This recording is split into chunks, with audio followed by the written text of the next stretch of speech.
أعوذ بالله من الشيطان الرجيم. بسم الله الرحمن الرحيم.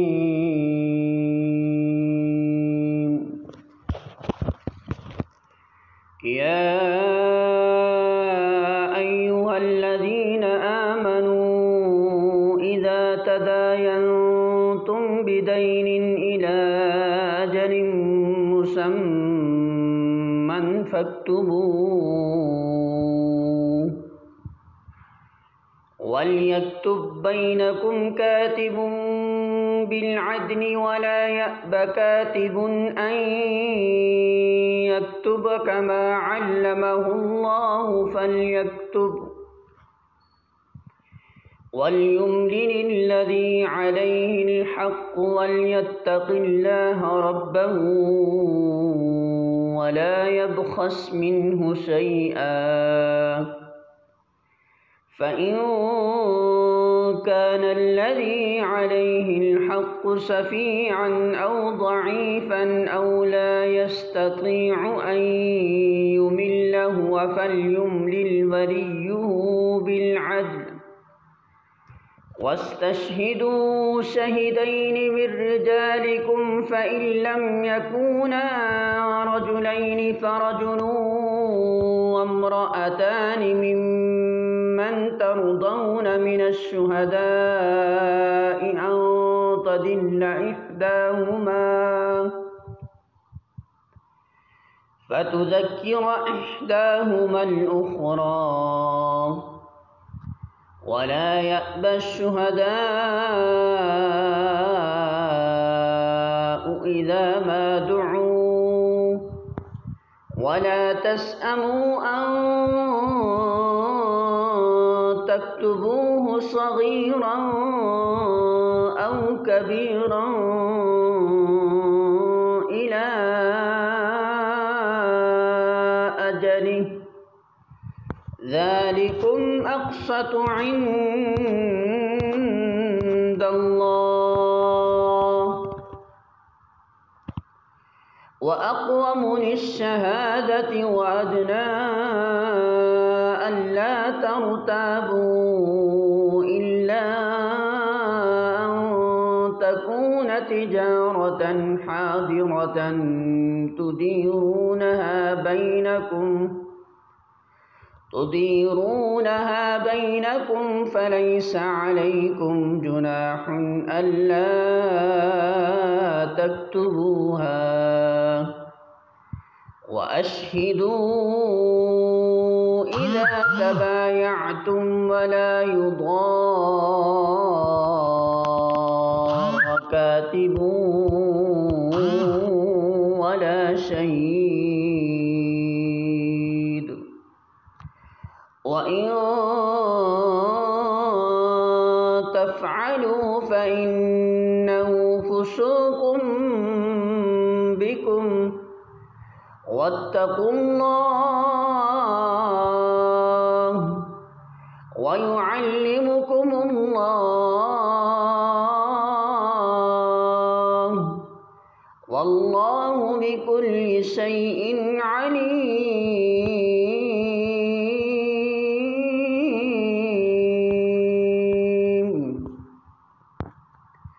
سورۃ البقرہ آیت نمبر 282۔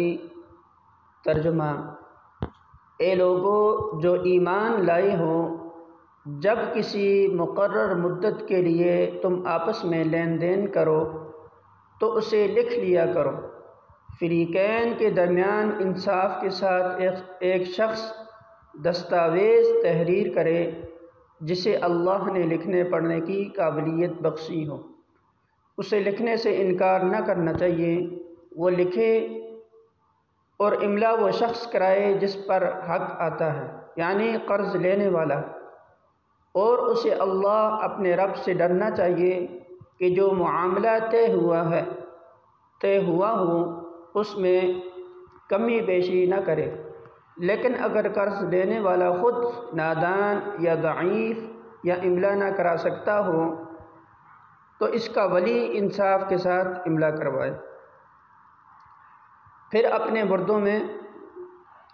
مردوں میں سے 2 آدمی کی اس پر گواہی کرا لو، اور اگر 2 مرد نہ ہوں تو 1 مرد اور 2 عورتیں ہوں، تاکہ ایک بھول جائے تو دوسری اسے یاد دلائے۔ یہ گواہ ایسے لوگوں میں سے ہونے چاہیے جن کی گواہی تمہارے درمیان مقبول ہو۔ گواہوں کو جب گواہ بننے کے لیے کہا جائے تو انہیں انکار نہ کرنا چاہیے۔ معاملہ خواہ چھوٹا ہو یا بڑا، میعاد کی تعیین کے ساتھ اس کی دستاویز لکھوا لینے میں تساہل نہ کرو۔ اللہ کے نزدیک یہ طریقہ تمہارے لیے زیادہ مبنی بر انصاف ہے، اس سے شہادت قائم ہونے میں زیادہ سہولت ہوتی ہے، اور تمہارے شکوک و شبہات میں مبتلا ہونے کا امکان کم رہ جاتا ہے۔ ہاں، جو تجارتی لین دین دست بدست تم لوگ آپس میں کرتے ہو، اس کو نہ لکھا جائے تو کوئی حرج نہیں، مگر تجارتی معاملے طے کرتے وقت گواہ کر لیا کرو۔ کاتب اور گواہ کو ستایا نہ جائے، ایسا کرو گے تو گناہ کا ارتکاب کرو گے۔ اللہ کے غضب سے بچو، وہ تم کو صحیح طریقے عمل کی تعلیم دیتا ہے اور اسے ہر چیز کا علم ہے۔ سورۃ البقرہ حاشیہ نمبر 325۔ اس سے یہ حکم نکلتا ہے کہ قرض کے معاملے میں مدت کی تعیین ہونی چاہیے۔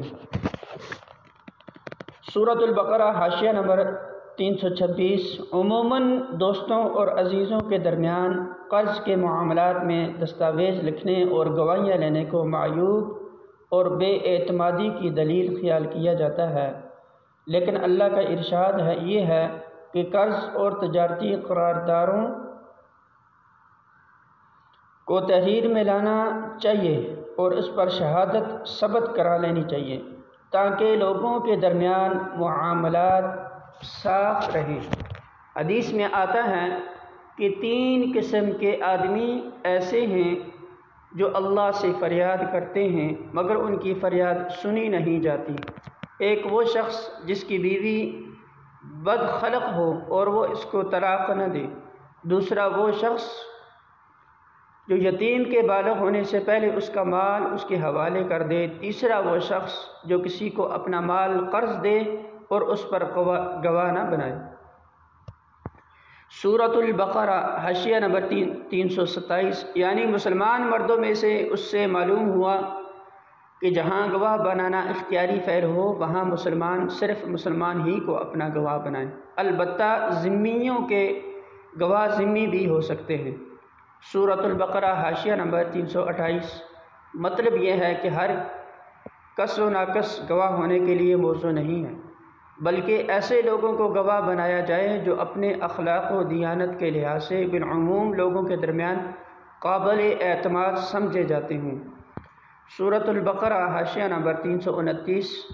مطلب یہ ہے کہ اگرچہ روزمرہ کی خرید و فروخت میں بھی معاملہ بے کا تحریر میں آ جانا بہتر ہے، جیسا کہ آج کل کیش میمو لکھنے کا طریقہ رائج ہے، تاہم ایسا کرنا لازم نہیں۔ اسی طرح ہمسایہ تاجر ایک دوسرے سے رات دن جو لین دین کرتے رہتے ہیں اس کو بھی آگے تحریر میں نہ لایا جائے تو کوئی مذائقہ نہیں۔